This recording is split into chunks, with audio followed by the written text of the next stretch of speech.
Halo semua, kembali dengan Bowis Adifa Buldan. Nah sekarang ini spesial banget. Kenapa spesial? Karena gue lagi di Kyoto di Jepang bersama teman gue nih, Alfi. Oke, jadi gue Alfi Oleh Rahman. Gue tinggal di Norwegia sekarang. Itu aja, gue di Norwegia kerja sebagai web developer. Oke. Nah ini menarik banget ya. Pertama, hal yang membuat menarik adalah pertama kita lagi di Kyoto, di Jepang. Yang kedua, kita akan ngebahas banyak hal. Kita akan ngebahas bisnis, bahas banyak hal tentang Jepang. Ya buat lo yang pengen tinggal di Jepang gimana caranya, buat lo yang pengen nikah sama orang Jepang ya, Vi, ya? Gimana caranya? sorry, aku udah nikah sama orang Norway. Gue ralat.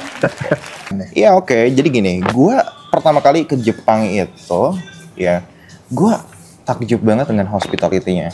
Serius. Jadi hospitality orang-orang Jepang tuh gue kasih nilai 10 dari 10. Kenapa kayak gitu? Karena dia tuh ramah banget, senyum, arigato. Sampai gila kayak hangat banget gitu. Ngomong terima kasih ya. Jadi lu misalnya ke restoran, baru masuk itu langsung bilang welcome. Iya. Diteriakin sama satu restoran. Welcome.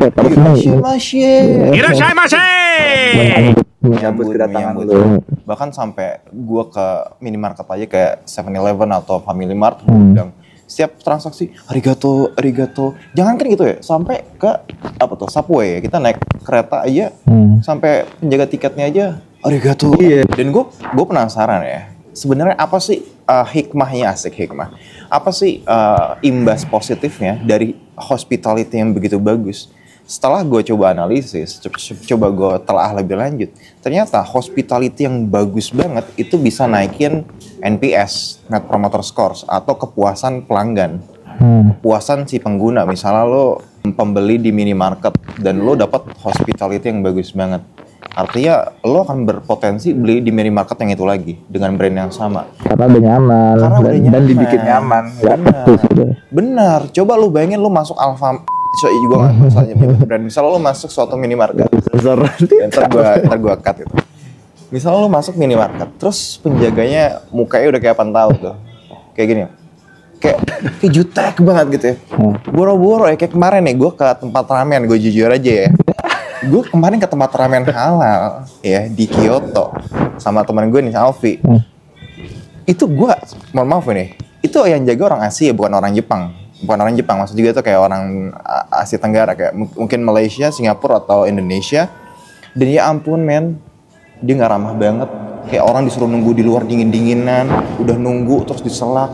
Kayak ya ampun nggak ramah banget. Akhirnya apa? Akhirnya gue memutuskan untuk nggak jadi beli di tempat itu. Kenapa? Karena hospitality jelek, karena keramah tamahannya jelek banget.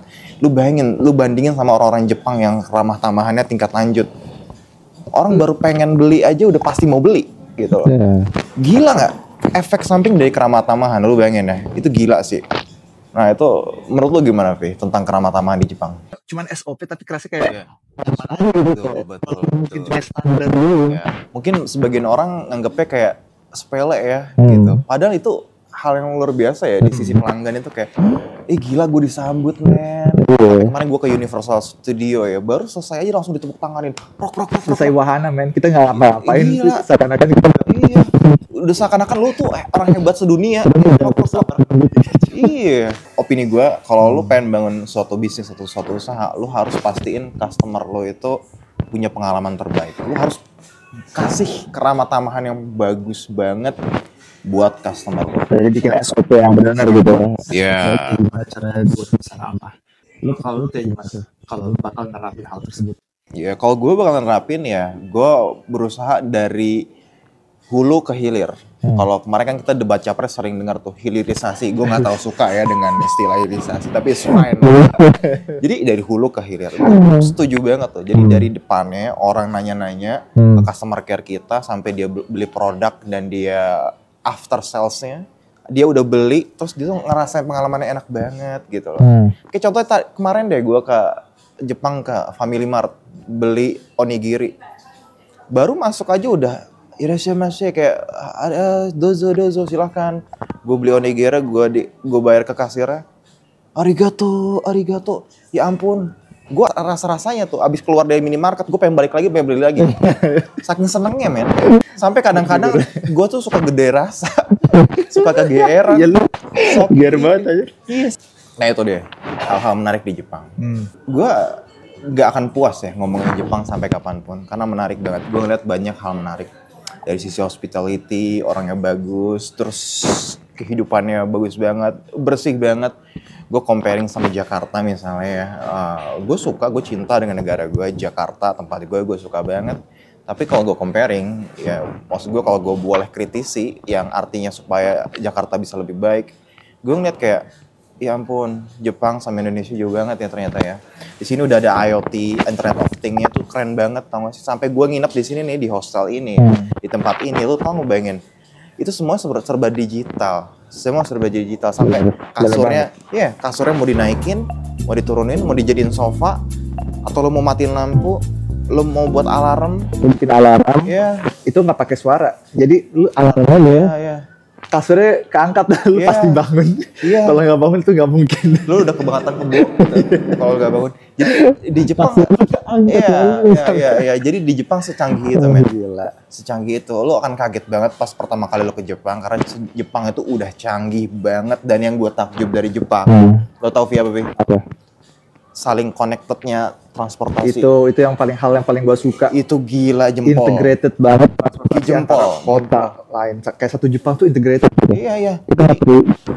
Iya, gue kaget ya. Gue kira ke Jepang tuh kita akan naik Uber, akan naik Gojek misalnya, naik Gokar.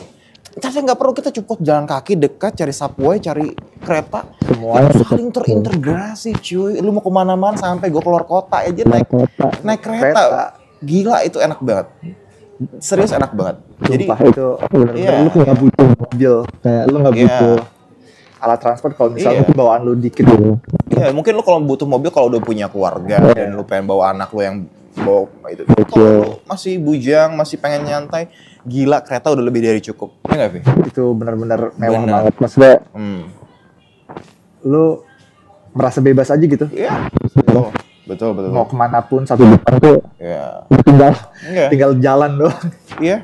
Sampai gue kemarin ke Universal Studio di Osaka ya sama Alfi. Itu keluar dari stasiun depan Universal. Gila nggak? Lu pernah nggak ke Jakarta turun depan stasiun tiba-tiba depannya pintu masuk Dufan?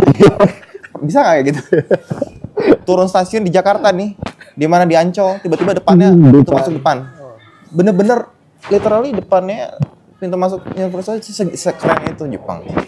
Gila sih. Integrated. Ya, gue berharap ya, harapan gue pemerintah kita bisa lebih berkembang lagi. Ya. Entah siapa nanti yang bakal jadi presiden nih, gue nggak tahu apakah Prabowo Gibran ya, yang sangat gue hormati, atau Anies Baswedan dan Ganjar atau siapapun itu.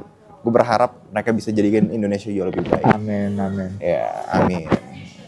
Ada lagi yang mau lo sampaikan tentang Jepang? Lo mau share tentang Jepang? Nah, Jepang kalau misalnya dilihat dari segi ini ya, arsitektur, itu pemanfaatan ruangnya itu benar-benar maksimal banget. Good. Kayak banyak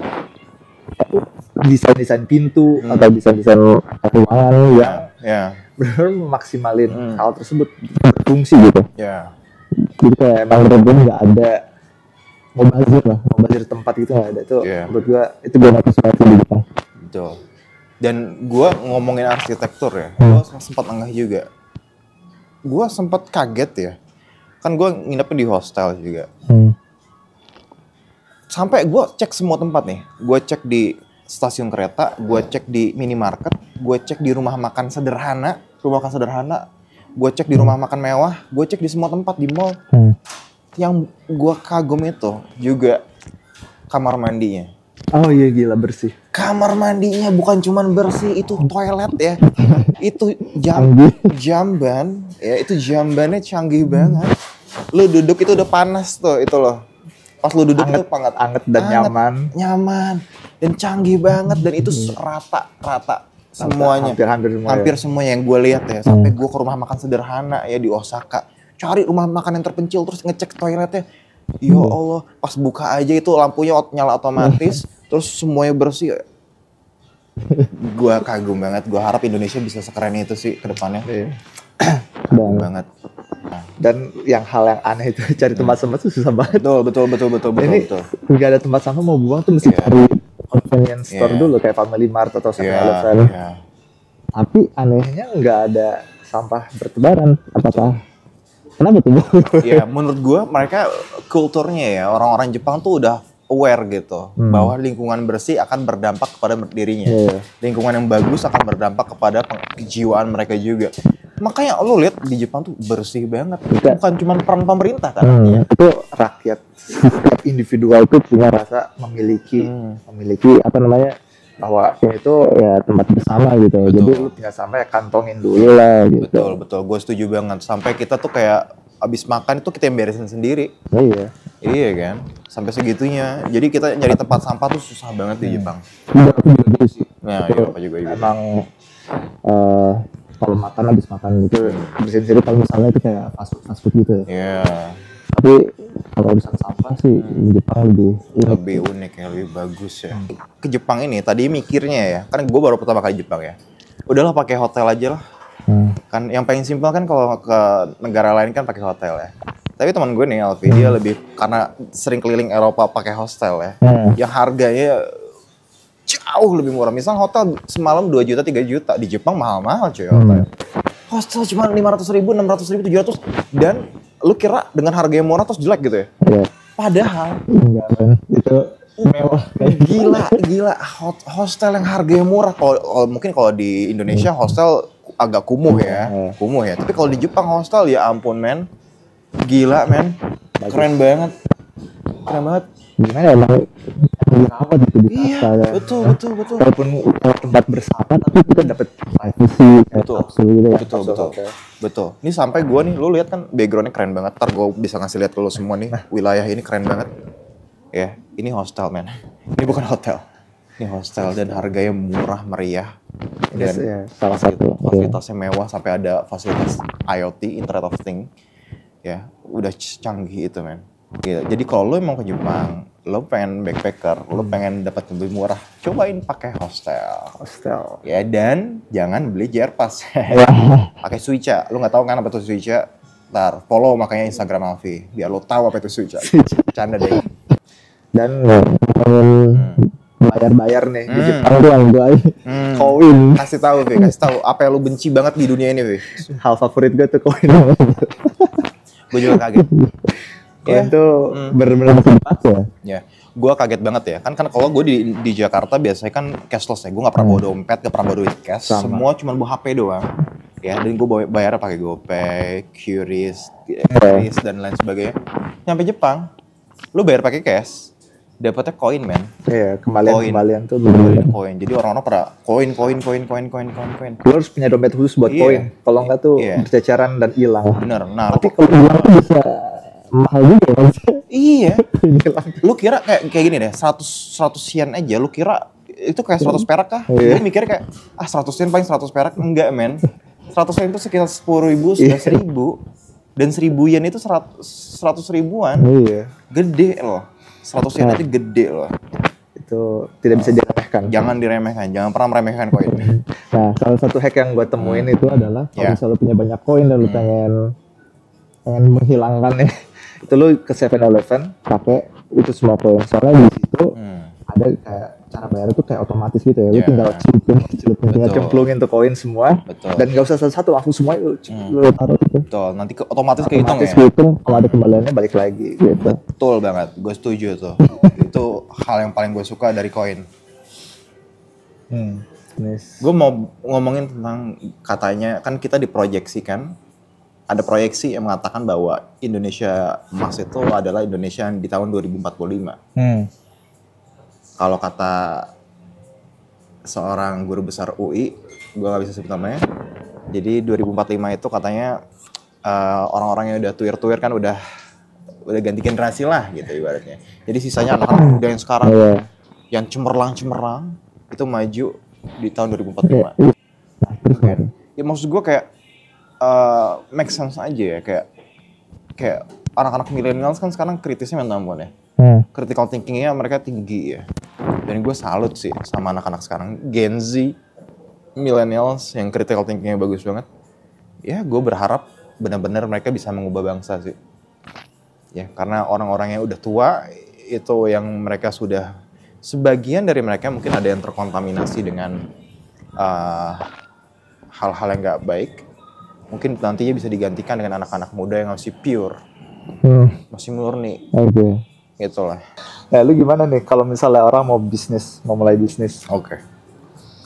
Misalnya lu ada saran apa gitu gak? Kan banyak tuh kayaknya follower lu yang pengen tahu gimana caranya kalau mau mulai bisnis. Ya. Gue sering banget salah ya. Tapi dari situ gue belajar dari kesalahan gue. Dan ternyata setelah gue pelajari, banyak dari expert di luar sana, dari Silicon Valley, dari Y Combinator, yang mereka ngomong bahwa lu jangan pernah mulai bisnis dengan solusi.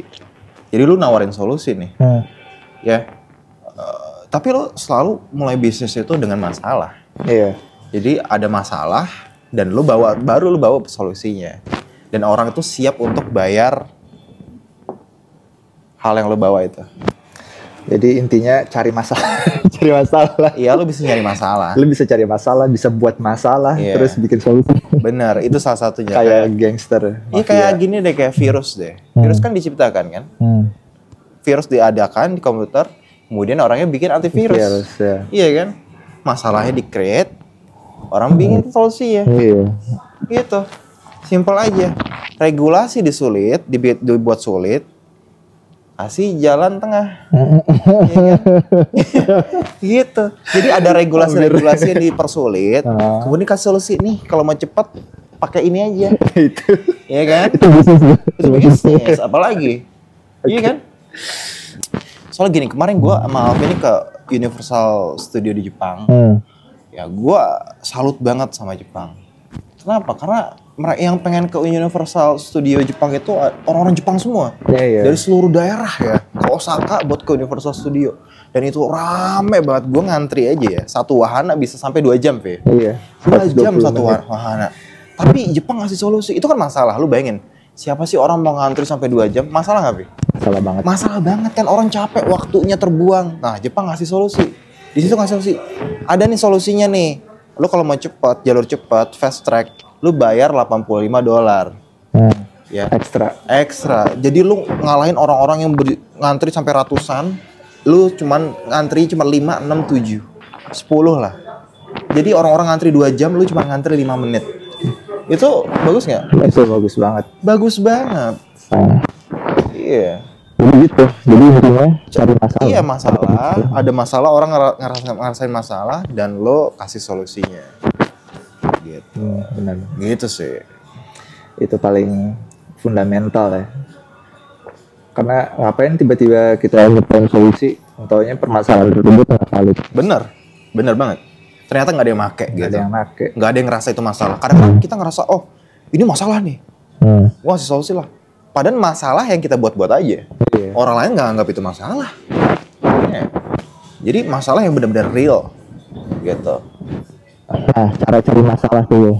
Cara cari permasalahan. Ya, kalau ada yang bilang gini, kalau mau cari masalah, lu harus punya personal connection. Jadi lu ngerasain gitu loh.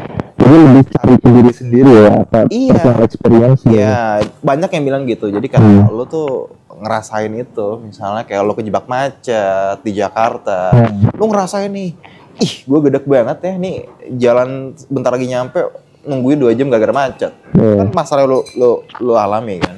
Nah itu bener-bener ada, itu bener-bener masalah. Jadi harus sering-sering berefleksi ya, berpikir. Masalah hidup gue apa aja, lu tulis listnya, terus cari deh. Bener, karena kan masalah orang beda-beda ya. Di setiap tempat beda-beda mungkin. Mungkin di pedesaan ada masalah tentang pupuk, tentang pertanian. Mungkin di kota ada masalah tentang kemacetan, transportasi. Mungkin di tempat lain punya masalah yang berbeda-beda. Nah mungkin lu akan nemuin masalah yang ada di tempat lu atau di hidup lu, ya kan? Gitu. Dan ketika kita menemukan masalah tersebut dan kita ngerasa ya cuma ada yang masalah, enggak loh, itu masalah lu, kita tuh gak unik. Benar. Pasti ada orang lain yang sama gitu. Benar, betul loh, itu benar banget. Karena ya, hal yang lu anggap kecil boleh jadi itu sebenarnya besar ya. Iya, cuman nah itu lalu butuh validasi sih menurut gue. Validasi.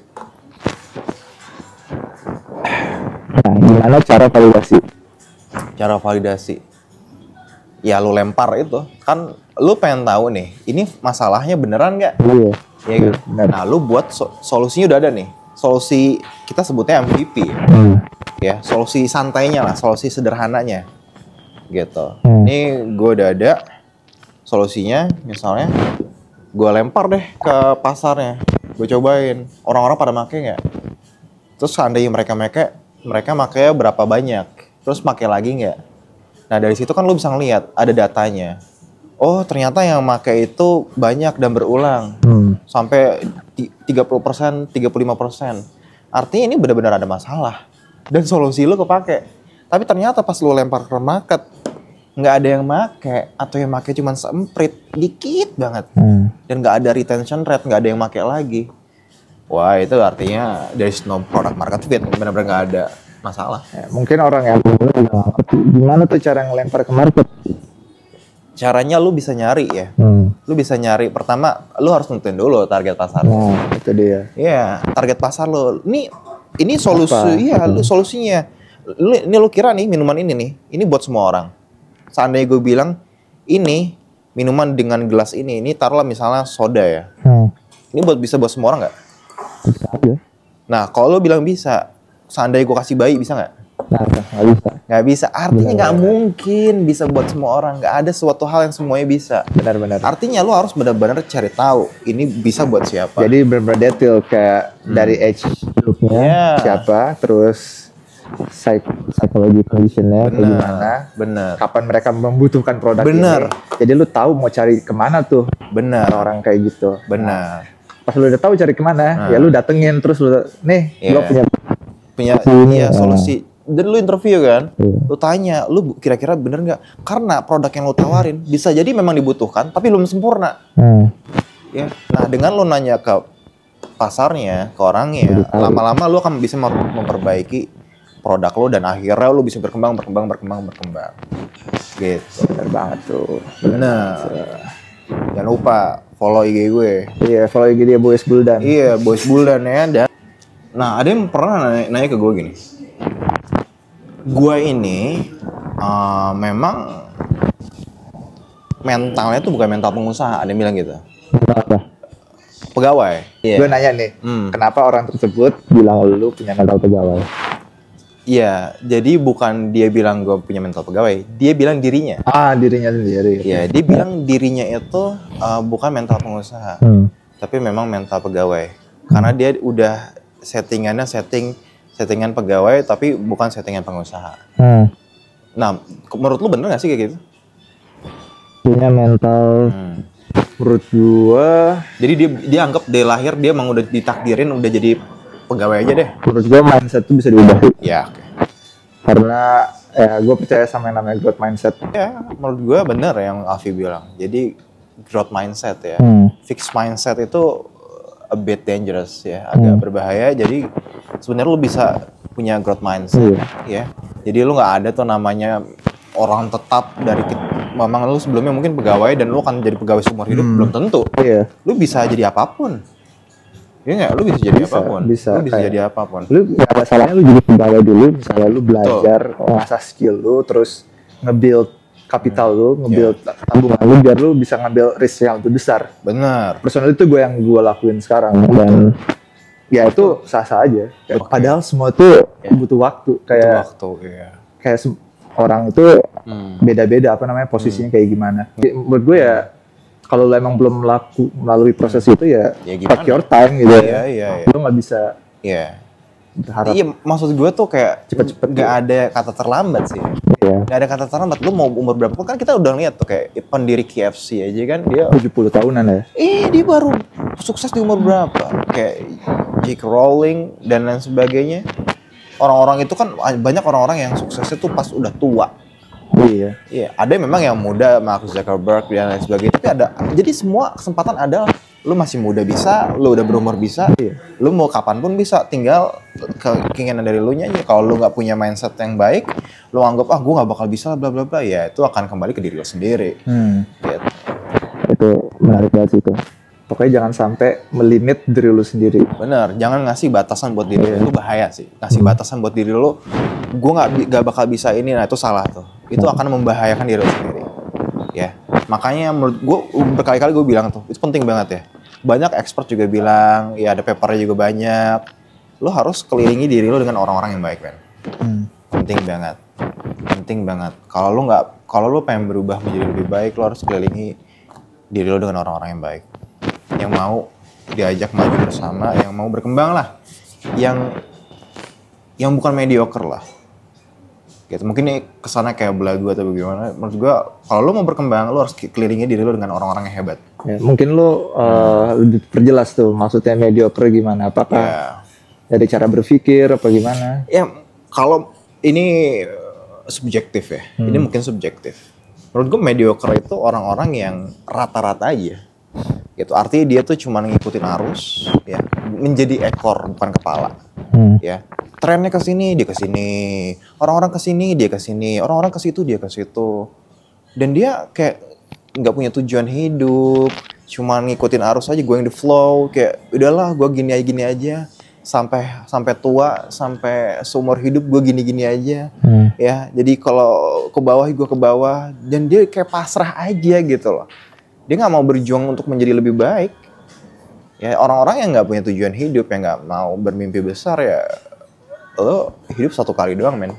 Sayang banget menurut gue. Menurut gue ya, ini pendapat gue pribadi, menurut gue sayang banget.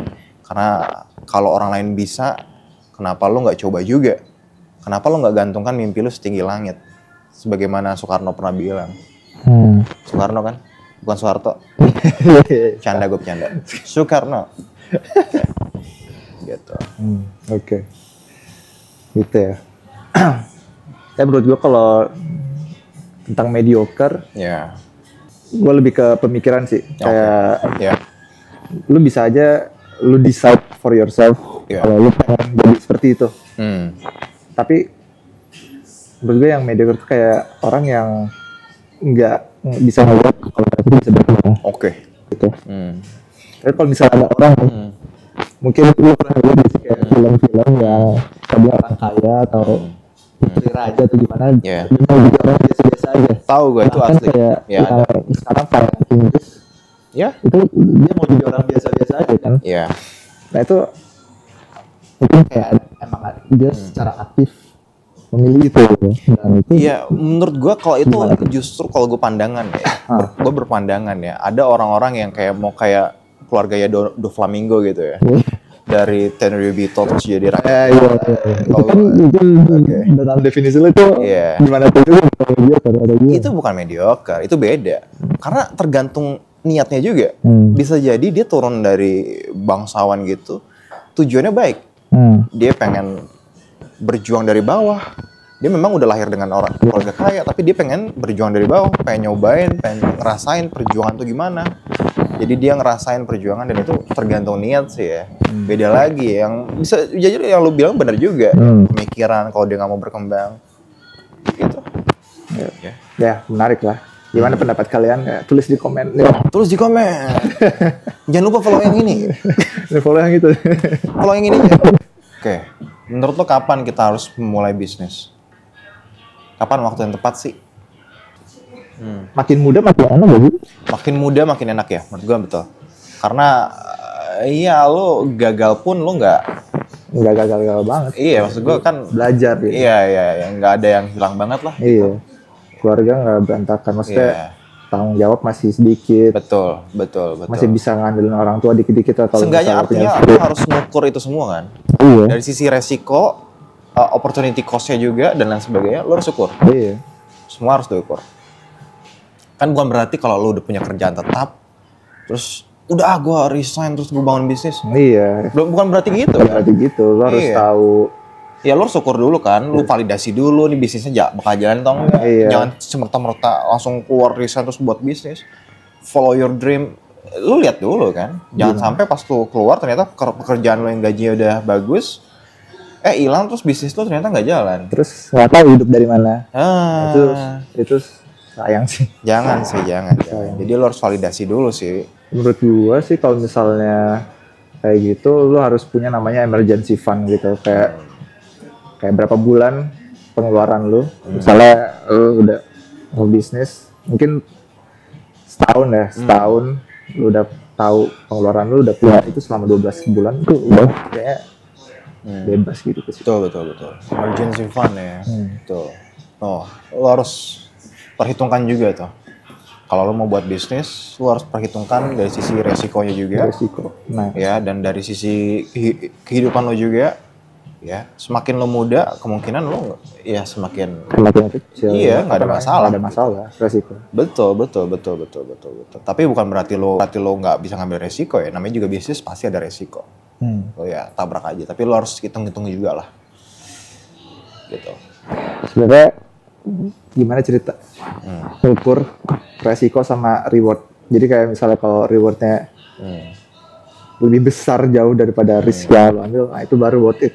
Kalau misalnya risk sama reward itu sama, menurut gue kayak worth it juga sih. Iya, gue bahkan kalau risknya lebih besar, terus rewardnya lebih kecil itu nggak worth it banget.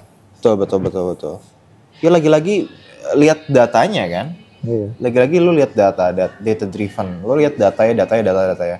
Menurut lo, kalau lu bilang menurut gue ini worth it, ya lagi-lagi itu kan asumsi ya, subjektif. Tapi kalau data kan udah fakta. Oh memang datanya begini. Ini udah jelas, iya atau enggaknya udah jelas. Kalau lu lihat data, dikumpulin datanya, lu lihat datanya. Gitu sih.